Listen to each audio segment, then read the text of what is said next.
Well, Calvin Dark is the principal and co-founder of RC Communications. He joins us now from Washington to discuss this further. Hi, Calvin. Thanks for being with us. I mean, how much, let me put it this way, how much heart and sincerity is actually in these decisions to normalize relations with Israel? Because some are just saying it's blackmail by the United States. Is that what it is?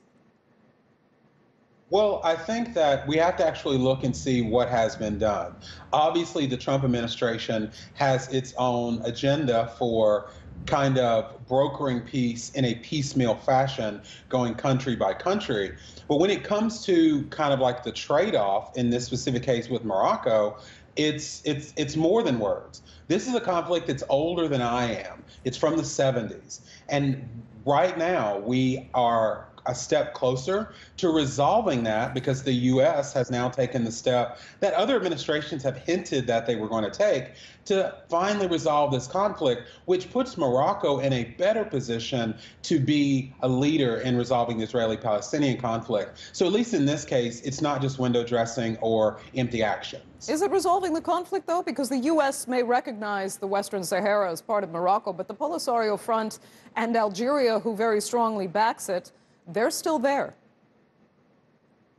Yeah, they're still hanging on. And I think what this is going to show is that Morocco has invested and has protected the rights and the economic development of the Sahrawi refugees that live in the Moroccan-controlled Western Sahara. We don't know all of the human rights abuses and whatever else is going on in these refugee camps in southern Algeria held by the Polisario. But what we now know with the United States, member of the Security Council, is that we're finally recognizing that this conflict has gone on too long, and we now need to arrive at a compromise. And the only compromise on the table is the one Morocco presented. And I think it makes things clearer to get to a solution, because otherwise, what reason does Algeria and the Polisario have for continuing this conflict? Okay, well then let's look at Sudan. You know, for example, they made it clear very early on that they found it completely unjust for the Palestinian people, and they said they did not want to be pressured into normalizing ties. Yet here they are. And what do you know? They've been taken off the U.S. list of state-sponsored terrorism, which means a whole, front of economic opportunities opens for the country. I mean, if that's not quid pro quo, what is?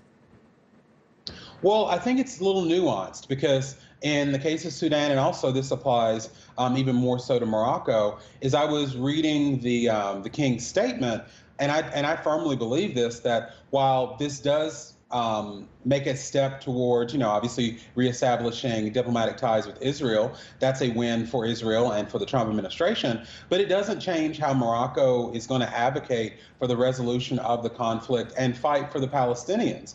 And I think in the case of Sudan, it's the same way. Did they get something that they really needed in exchange for this recognition? Of course. Does that mean that they are going to not be the advocates for the Palestinian cause like they were before? Of course not. So I think we need to realize that there may be quid pro quo, but it does not change the country's commitment to resolving the Israeli-Palestinian conflict. Okay. I mean, you know the history of these kinds of dealings. I mean, tell us when this really has, worked out in the past to give, I guess, to gain some sort of advantage in diplomatic dealings for a country, to kind of compromise on some of its values, but gain something bigger and better for everyone in the end. Well, I see it a little bit differently. I don't really see, in the case of Sudan, Morocco, or the other countries, that they've really exchanged some of their values. I think that they have accepted trade-offs that put them in a much stronger position, in the case of Sudan, economically, and in the case of Morocco, finally not having to expend so much energy and time over this conflict that's lasted for 45 years. I think that this better positions them to be leaders in the conflict. So I don't think it has to be a trade-off or a trading of values. Okay. Calvin Dark, we're going to have to leave it there. Thank you so much for being with us. We appreciate it. Thank you.